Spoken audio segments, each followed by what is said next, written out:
Imagine finding out that something you do every single week in your own kitchen, something you do specifically because you are trying to be practical, trying to save money, trying not to waste food, is quietly and systematically creating the conditions for one of the deadliest cancers in the human body, without you knowing. Does that sound extreme? Unfortunately, it is not. There is a habit that hundreds of millions of people repeat every week without a second thought: reheating leftovers. And the truth about what happens inside 5 very specific foods the second time heat touches them is something that most people will go their entire lives without ever being told. In the next few minutes, I'm going to show you exactly which 5 foods are the most dangerous to reheat, what they are chemically turning into inside your body when you press that button, and why that transformation connects directly to one of the cancers with the lowest survival rates in all of modern medicine: pancreatic cancer. I am Dr. Drarthurclark, and I am going to tell you something today that I believe every single person who cooks at home deserves to know. Because I have sat across from too many patients who received a devastating diagnosis and looked at me and asked, "Why did nobody warn me about this sooner?" I am done staying quiet. Now here is what you need to understand before we begin. Your pancreas never warns you. It does not hurt when it is being damaged. It does not swell. It does not send you a signal while the damage is quietly building up inside it across months and years of the wrong daily habits. By the time you feel something wrong enough to go to a doctor, the cancer has, in the overwhelming majority of cases, already spread beyond the point where anything meaningful can be done. The 5-year survival rate is under 12%. 12%. That number is why every single thing I'm about to show you matters so much. Because at least 3 of these 5 foods are sitting in your refrigerator right now at this exact moment, waiting to be reheated tonight. Let's start with the one that I guarantee is going to shock you the most, because it is something the entire health and wellness world has been pushing you to eat more of for the past 20 years. Think about those crispy golden fries left over from last night. The ones you covered and told yourself you would finish tomorrow. That fried chicken you wrapped carefully in foil because it felt like a waste to throw it away. That leftover spring roll sitting in the corner of your fridge. What do you do the next day? You probably toss it in the microwave, or even worse, you heat a little fresh oil in the pan to crisp it up again. It is exactly at that moment that you activate a chemical process inside that food that your pancreas has almost no defense against. And here is the part that almost nobody tells you. Cooking oils, specifically the ones most people have on their kitchen shelf right now: sunflower oil, corn oil, soybean oil. These are highly unstable under heat. When you heat them a second time, they undergo deep oxidative breakdown. And that process generates a class of toxic compounds called aldehydes. The 2 most dangerous ones have names you probably cannot pronounce: 4-hydroxynonylmalondehyde. But you do not need to remember the names. You just need to understand what they do to your body. Free radicals released from reheated oil are like hundreds of sparks flying off an out-of-control fire. Each one small, flying randomly in every direction, landing on your healthy cells, destroying them from the inside, including the DNA that tells each cell how to grow, when to stop, and when to die, the way it is supposed to. When that code is corrupted enough times, the cell stops following instructions. It starts multiplying when it should not. That is how cancer begins. And here is what is terrifying. Your pancreas is one of the most vulnerable organs to this specific type of attack. When you eat food loaded with these aldehyde compounds, your body triggers a full inflammatory response to try to contain the damage. But if you are eating reheated fried food multiple times a week, and I want you to stop right now and honestly think about this. How many times did you reheat something fried just this week? Comment that number below. Because here is what that habit is doing to your body every single time. Your body never gets to turn that inflammatory response off. A permanently inflamed pancreas is a pancreas trying to do delicate precision work inside a burning building. Every enzyme it tries to produce, every signal it tries to send, every cell it tries to protect, all happening in a chemical war zone it was never designed to survive in. Eventually, it cannot keep up. And when it stops keeping up, you do not get a warning. You just get a diagnosis. You might be feeling signs of this right now, as you watch this, and have been completely explaining them away. A dull heaviness in your upper abdomen after meals you keep dismissing as overeating. An unexplained fatigue that sets in specifically after you eat that you blame on a long day. A vague discomfort just below your ribs that comes and goes, and you have been calling poor digestion. It might not be poor digestion. So, how do you protect yourself? First rule, absolutely non-negotiable. Never reheat fried food in oil. Not fresh oil, not the same oil. Never. Use a dry oven at 180 degrees or an air fryer. Dry heat brings back the texture without a single drop of new chemical damage. Second rule, frying oil is single use only. Fry today, throw it away today. Because that comparison, a bottle of oil versus not getting pancreatic cancer, that is the actual choice you are making every single week without even knowing you are making it. Now, get ready because the second food on this list is going to surprise you far more than the first one did. I know this because it is something I myself have recommended to patients for years. Something that appears on every superfoods list ever written. Something that every nutrition expert on the planet calls one of the healthiest foods you can eat. And when you reheat it, it turns into something it absolutely should not. Picture Sunday evening. You cook a beautiful pan of sautéed spinach with garlic and olive oil. Deep green, wilted perfectly. You feel genuinely good about yourself. You are being healthy. You are eating your greens. You are doing exactly what you are supposed to do. You put the leftovers in a container in the fridge. Monday lunch, you take it out and microwave it for 90 seconds. It smells exactly the same, looks exactly the same, tastes exactly the same. And while you are eating it, that second round of heat has just triggered a chemical reaction inside that spinach that the World Health Organization has officially linked to cancer risk. Here is what is happening inside that container. All leafy greens, spinach, kale, chard, arugula, all of them contain naturally occurring compounds called nitrates. Fresh, they are completely harmless, zero problem. But when you cook these vegetables and let them sit, bacteria naturally present in the food begin converting those harmless nitrates into something called nitrites. And when you apply heat a second time, those nitrites react with amino acids in the food and form compounds called nitrosamines. Burn that word into your head. Nitrosamines. The International Agency for Research on Cancer classifies nitrosamines as probable human carcinogens, and they are genotoxic, meaning they go directly inside the nucleus of your cells and damage your DNA, not from the outside, from within the genetic machinery itself. Think of your DNA as the master blueprint your body uses to build and repair everything. Nitrosamines are like someone breaking into the blueprint room every few days and quietly changing one measurement, erasing one instruction. Your repair systems catch most of it, but not all of it. Over months and years of repeated exposure, the accumulated corruptions in that blueprint start producing cells that do not behave the way they should. And here is what is terrifying about your pancreas specifically. Once nitrosamines enter your bloodstream after that reheated spinach, they travel to every organ your blood reaches, and the pancreas is called into the detoxification effort repeatedly, week after week, bathing in genotoxic compounds while simultaneously being forced into chronic biochemical stress. How many times this week did you cook leafy greens and reheat them the next day?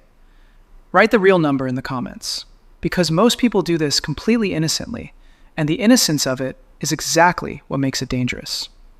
The fix. Eat your cooked greens cold. Cold cooked spinach in a grain bowl. Toss in a salad, fold it into a wrap. Every nutrient is still there. Zero nitrosamine formation because there is no second heat. If you need them warm, cook only what you are eating right now. Not a batch for the week, just this meal. And if you do, reheat once only. Each additional heating cycle multiplies the nitrosamine formation. That is not a metaphor. That is chemistry. Now, the third food. And this one, I think, is going to be the most shocking thing we cover today, because it is the most innocent-looking food in existence. No strong flavor, no strong smell, and the danger inside it cannot be detected by any of your senses. Think about the pot of rice you made a few days ago. You made a large batch because it is easier that way. You have been reheating portions of it every day. This is completely normal. Every household on the planet does this. And hidden inside that rice, from the exact moment it stopped cooking and started cooling, a biological process has been quietly unfolding that most people have never once been warned about. I need to introduce you to a bacterium called Bacillus cereus. This organism is present in raw rice from any supermarket anywhere in the world. Cooking kills the active bacteria, but it does not kill the spores. A spore is a hardened biological survival structure that certain bacteria produce specifically to survive conditions that would kill them. Boiling water cannot destroy them. Normal cooking temperatures cannot touch them. They sit dormant in your perfectly cooked rice, completely invisible, completely undetectable by any smell or taste. Waiting for the temperature to drop into their ideal multiplication range, which is exactly the temperature of your kitchen counter, as that rice cools after cooking. The moment the temperature drops, those spores wake up. They multiply. They produce toxins. And here's the detail that matters most. One of those toxins is heat stable. When you microwave that rice the next day, you kill the live bacteria. But the toxin they already produced while they were multiplying, your microwave does not touch it. It survives the reheating, completely intact, and enters your body in full working order. Think of it like this. Imagine a factory producing toxic chemicals in your basement without you knowing. You find out and shut it down. You turn off every machine, but the barrels already produced before you shut it down are still sitting there in the warehouse. Your microwave shuts down the factory, but the barrels are already in your bowl and you are about to eat them. Now here is the pancreas connection. Repeated, low-level exposure to these toxins, even without dramatic, full-blown food poisoning every time, creates chronic, low-grade inflammation throughout your gut. And science has clearly mapped what researchers call the gut-pancreas axis. Your gut and your pancreas share blood supply, lymphatic drainage, and inflammatory signaling pathways. A chronically inflamed gut sends those inflammatory signals directly to your pancreas. Every time, without exception. How many days has the rice in your refrigerator been sitting there right now? 1 day? 3 days? A week? Comment the real number because that number tells you exactly how much risk you have been quietly accepting. The fix. Cool cooked rice within 1 hour of cooking. Spread it wide and shallow, not piled deep. More surface area means faster cooling, means less time for those spores to activate. Eat it within 24 hours. Reheat it fully until steaming hot throughout. Then eat it completely. Do not put it back in the fridge after reheating once. These are not complicated rules. They are just rules most people have simply never been told. Now, the fourth food. Nearly every family eats this multiple times a week. And the danger here comes from a specific feature of one very common kitchen appliance that creates invisible pockets inside food that look perfectly safe from the outside. You made roasted chicken thighs last night, golden, perfectly cooked all the way through. You saved them in a container in the fridge. Today at lunch, you put 2 pieces on a plate, microwave them for 2 minutes, touch the outside, it feels hot, and you eat. This is a completely normal Tuesday in millions of homes. And the way that reheating happened, microwave, 2 minutes, touch check on the outside, is exactly where the danger lives. Here is something most people do not know. A microwave does not heat food the way an oven does. It excites water molecules inside the food to generate heat. But different parts of the same piece of chicken have different water content, different density, different fat distribution. Some parts reach temperatures that kill bacteria. Other parts, just centimeters away, stay at exactly the temperature where bacteria not only survive, but actively multiply. These are called cold spots. You cannot see them. You cannot feel them from the outside. The outside can be scorching hot, while the center is sitting at the precise temperature that dangerous bacteria prefer. 2 bacteria make this specifically terrifying with chicken: Salmonella and Campylobacter, both present in raw poultry at very high rates. Proper initial cooking eliminates them. But recontamination after cooking is entirely possible on your hands, on the counter, on utensils. And those cold spots in your microwave reheated chicken are warm, moist, protein-rich environments, not death zones for bacteria. Incubators. A salmonella infection is not a mild afternoon of discomfort.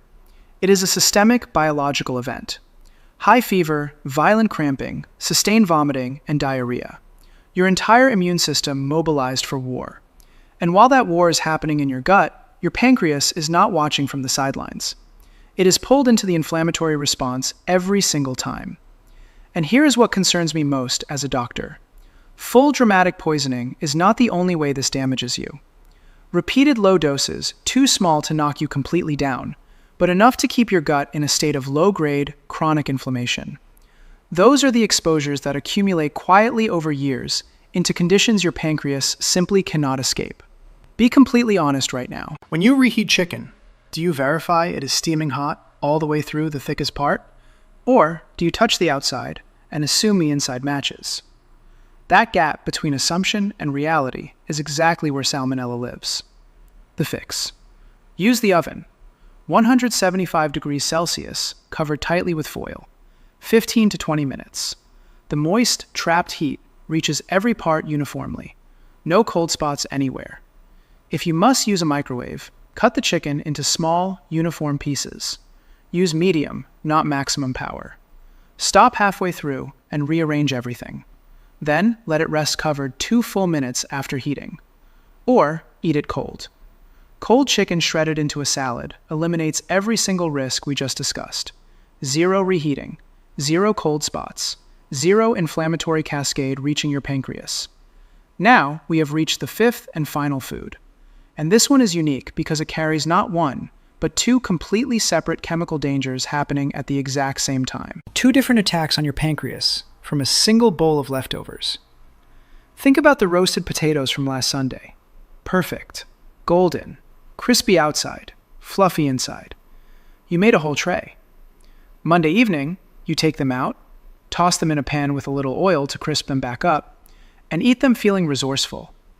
And right now inside those potatoes, 2 completely independent chemical processes are attacking your pancreas from 2 different angles simultaneously. The first attack comes from a compound called acrylamide. The International Agency for Research on Cancer classifies it as a probable human carcinogen. It forms when starchy foods are exposed to temperatures above 120 degrees Celsius. That golden color you love on a perfectly roasted potato. That crispiness that is the Maillard reaction, and acrylamide forms as part of that exact same process. Here is what makes reheated potatoes specifically more dangerous than freshly cooked ones. When a potato is cooked once and then refrigerated, its surface dries out. Sugars and amino acids concentrate at that dry surface. When you apply high heat a second time, the chemical conditions for acrylamide formation are more favorable than they were during the first cooking. You may be getting a meaningfully higher carcinogen load from your reheated potatoes than from the original meal. That is attack number 1, direct carcinogenic damage to pancreatic cells. Now, attack number 2. This one exhausts your pancreas in a way that compounds silently over years. When potatoes are cooked and then cooled completely in the refrigerator, something remarkable happens. Part of the regular starch inside converts into resistant starch. Resistant starch is genuinely protective. It moderates your blood sugar. It slows glucose absorption. It feeds beneficial gut bacteria. A cold-cooked potato is metabolically a completely different food than a hot one. The moment you reheat that potato at high heat, that resistant starch converts back into regular, rapidly digested starch. The beneficial transformation that happened during cooling is destroyed in 90 seconds in your microwave. What was gentle on your blood sugar is now a spike. And who responds to that spike? Your pancreas. Specifically, the beta cells that produce insulin, forced into a sudden, large, urgent release. One's completely normal, but 3 times a week, every week, for years, those beta cells are being driven into repeated emergency production events. They exhaust. They become less responsive. They degrade. And progressive beta cell exhaustion is a documented pathway toward the chronic conditions that precede pancreatic cancer. 2 attacks at the same time, every single time you reheat those potatoes. And if you refry them in oil, you are stacking the dangers of food, one on top of food. 5. Maximum acrylamide, maximum oil oxidation. Every single hazard from this entire video concentrated into one dish. How many times this week did you reheat potatoes? Comment the honest number right now. The fix. Eat your cooked potatoes cold whenever you possibly can. Cold potato salad with good olive oil, a little vinegar, fresh herbs. It sounds strange until you try it. You keep all the resistant starch. Eliminate additional acromide and give your pancreatic beta cells a meal they do not have to fight against. If you need them warm, steam them or use the lowest heat that just takes the chill off. Warm, not hot. And never, ever refry an already cooked potato. Fresh potato fried once is a completely different chemical event than a cooked potato fried twice. We have now gone through all 5, and before you close this video, I need to tell you something that matters more than all the information we just covered. If you have been doing these things for years, it is not too late. The human body has a capacity for recovery that genuinely humbles me after all my years in medicine. Chronic inflammation can come down. Damaged cells get replaced constantly by new ones. The conditions we discussed are not a sentence. They are a starting point. And every better choice you make from this moment forward moves you in the right direction. What I am asking you to carry out of here today is not fear. Fear paralyzes. What I am asking you to carry is the specific practical knowledge that lets you make one different choice tonight. When you open that refrigerator, fried food, reheat it dry in an oven or air fryer, never in oil. Leafy greens. Eat them cold or cook only what you need for right now. Rice. Cool it fast. Refrigerate within the hour. Eat it within 24 hours. Chicken. Oven, not microwave or eat it cold. Potatoes. Cold, whenever you can, or gentle low heat. Small habits practiced consistently over months and years. Your pancreas has been working for you in complete silence every single day of your life, never once asking for anything in return. Start giving it something back. I am Dr. Drarthurclark. If this gave you something real today, think of one person you love right now. Your mother, your partner, your closest friend, someone who reheats rice every day and has never heard any of this. Send them this video right now. Not tomorrow, right now. That might be the most important thing you do today. Take care of yourselves. See you in the next one.